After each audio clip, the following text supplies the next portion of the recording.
13e. Où sont à présent ceux qui demandent quelles œuvres sont bonnes, ce qu'ils doivent faire, comment être justes? Oui, où sont-ils? Où sont-ils aussi ceux qui disent qu'en prêchant la foi, nous n'enseignons pas d'œuvres ou prétendons que nous n'en devons pas faire? Ce seul premier commandement ne donne-t-il pas plus à faire qu'un homme ne peut accomplir?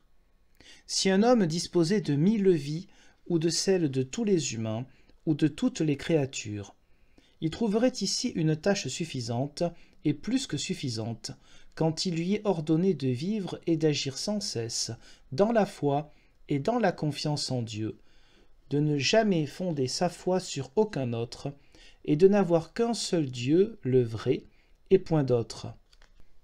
Puisque l'être humain et la nature humaine ne sauraient demeurer un seul instant sans agir ou laisser aller, sans souffrir ou fuir, car la vie comme nous le voyons ne connaît jamais de trêve, eh bien qu'il s'y mette, celui qui veut être juste et devenir riche en bonnes œuvres, et que dans toute sa vie et ses œuvres, il s'exerce lui-même sans cesse dans cette foi, qu'il apprenne sans trêve à faire et à laisser toutes choses dans cette confiance.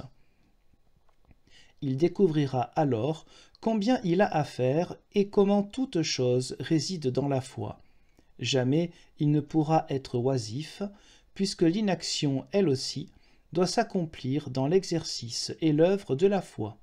En un mot, rien ne peut être en nous, ni nous concerner ou nous échoir, qui ne soit nécessairement bon et méritoire, quand nous croyons, comme nous le devons, que tout cela plaît à Dieu. C'est ainsi que saint Paul déclare « Mes frères, tout ce que vous faites, soit que vous mangiez, soit que vous buviez, faites tout cela au nom de Jésus-Christ notre Seigneur. » Or cela ne peut être fait en ce nom-là, si cela n'est pas fait dans la foi.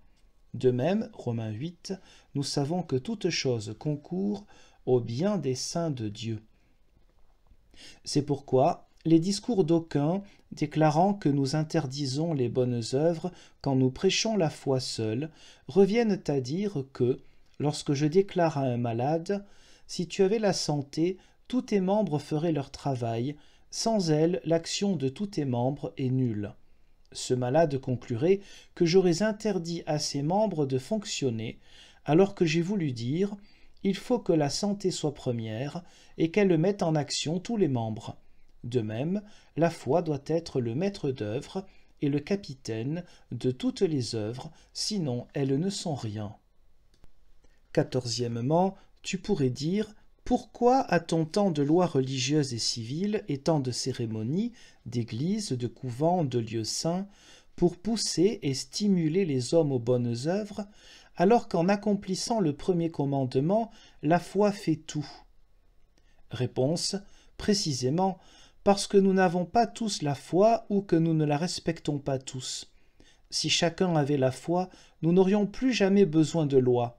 Chacun accomplirait de lui-même, en tout temps, des œuvres bonnes, comme cette même confiance le lui enseigne bien. En fait, il existe 4 sortes d'hommes. Les premiers que je viens de nommer n'ont nul besoin de loi. Paul, dans 1 Timothée 1, dit « Aux justes, c'est-à-dire aux croyants, il n'a pas été donné de loi. » Au contraire, ils font spontanément ce qu'ils savent et ce qu'ils peuvent, en tenant compte uniquement de leur ferme confiance, selon laquelle, en toute chose, l'agrément et la faveur de Dieu planent au-dessus d'eux. Les deuxièmes font délibérément mauvais usage de cette liberté, ils se reposent faussement sur elle et deviennent paresseux.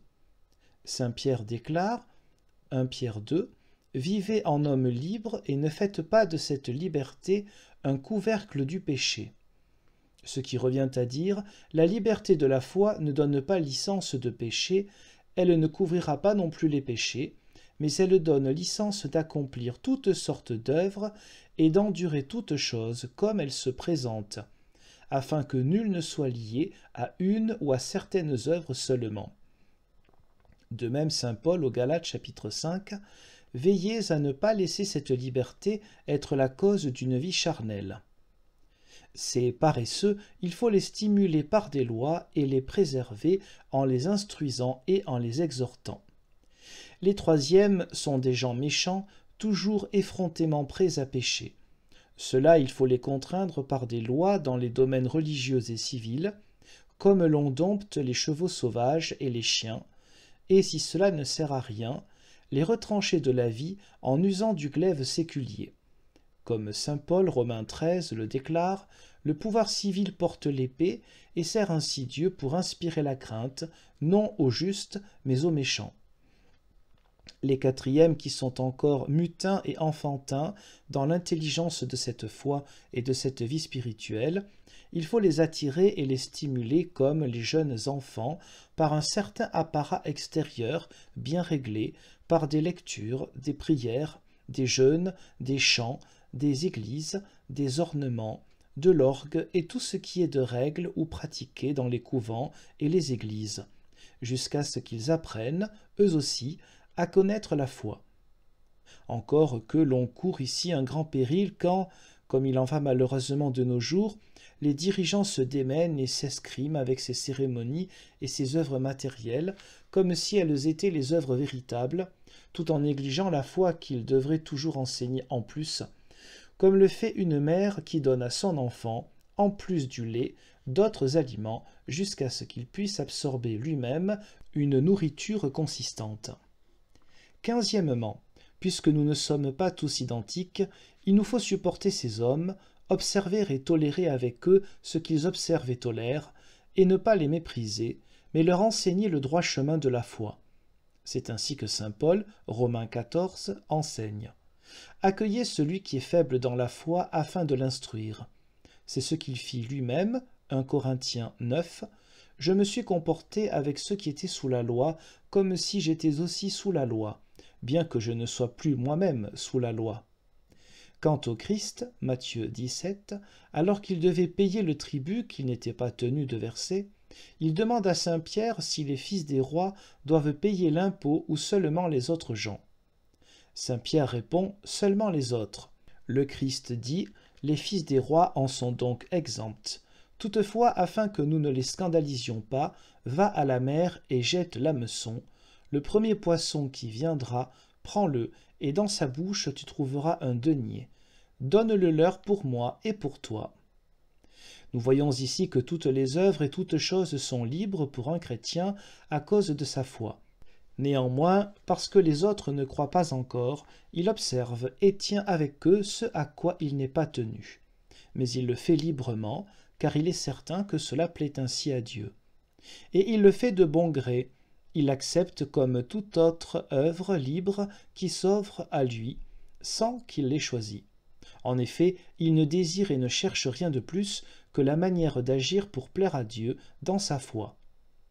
Cependant, puisque dans ce sermon nous nous sommes proposés d'enseigner quelles sont les œuvres vraiment bonnes, et que nous parlons à présent de l'œuvre par excellence, il est manifeste que nous ne parlons ici ni des seconds, troisièmes ou quatrièmes hommes, mais bien des premiers auxquels tous les autres doivent devenir semblables, tout en étant supportés et instruits par eux tout le temps nécessaire. C'est pourquoi ces hommes faibles dans la foi, qui aimeraient bien faire et apprendre des choses meilleures, mais sont incapables de les saisir, ne doivent pas être méprisés à cause de leurs cérémonies, dussent-ils y être attachés comme si tout était perdu avec elles. On doit au contraire mettre en cause leurs maîtres aveugles et ignorants, qui ne leur ont jamais enseigné la foi et qui les ont si profondément enfoncés dans les œuvres. Il faut les tirer de là avec douceur et ménagement, les amener à la foi comme on procède avec un malade. On doit leur permettre de demeurer encore attachés pendant un certain temps à quelques œuvres à cause de leur conscience, et de les pratiquer comme nécessaires au salut, jusqu'à ce qu'ils saisissent bien la foi, de peur que, si nous entendions les en retirer précipitamment, leur conscience débile ne soit complètement écrasée et déroutée, et qu'ils ne gardent ni la foi ni les œuvres. Quant aux entêtés qui, endurcis dans les œuvres, ne tiennent aucun compte de ce que l'on dit de la foi, voire combattent son enseignement, il faut les laisser aller, et qu'un aveugle conduise un autre aveugle, comme le Christ a fait et enseigné. 16e, tu dis « Comment puis-je avoir la certitude que toutes mes œuvres plaisent à Dieu, alors qu'il m'arrive pourtant de défaillir, de parler, de manger, de boire, de dormir à l'excès, ou de dépasser la mesure d'une autre manière, et que je ne puis l'éviter ?»